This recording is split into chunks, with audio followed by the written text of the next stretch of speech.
आज की खबर है उत्तर दिल्ली के शालीमार बाग में स्थित शीश महल की, जिसे 2 जुलाई 2025 को केंद्रीय संस्कृति और पर्यटन मंत्री गजेंद्र सिंह शेखावत ने जनता के लिए फिर से खोला।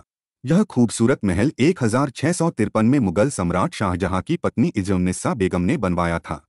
यह महल कश्मीर के मशहूर शालीमार बाग की नकल है और शाहजहानाबाद की भीड़भाड़ से दूर शाही परिवार के लिए एक शांत रिट्रीट के रूप में बनाया गया था। शीश महल का नाम इसके शीशों से सजे कक्षों से आया है, जहां कांगड़ा और राजस्थानी शैली की खूबसूरत पेंटिंग्स हैं।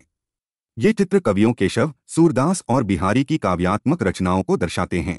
महल को लाल बलुआ पत्थर और ईंटों से बनाया गया है, जिसमें पूरब और पश्चिम में 2 प्रवेश द्वार हैं। इसके बीच में एक आर्चवे है, जिसके दोनों तरफ 3-3 मेहराबों वाला दालान है।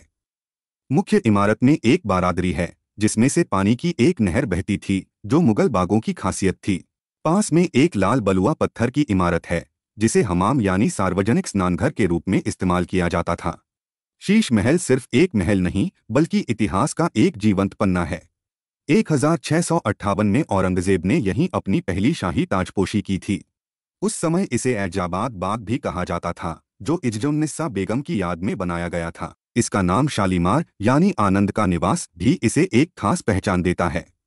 1983 में इसे राष्ट्रीय महत्व का स्मारक घोषित किया गया और तब से भारतीय पुरातत्व सर्वेक्षण इसकी देखभाल कर रहा है। लंबे समय तक यह महल खराब हालत में था, लेकिन जनवरी 2024 में दिल्ली के उपराज्यपाल विनय कुमार सक्सेना की यात्रा के बाद इसकी बहाली शुरू हुई। एएसआई ने महल की मूल संरचना को संरक्षित किया, जबकि दिल्ली विकास प्राधिकरण ने चारबाग शैली के बगीचे को फिर से जीवंत किया। अब शीश महल और शालीमार बाग जनता के लिए खुल चुका है। अगर यह वीडियो पसंद आया तो लाइक, शेयर और नो नेम IAS को सब्सक्राइब करना न भूलें।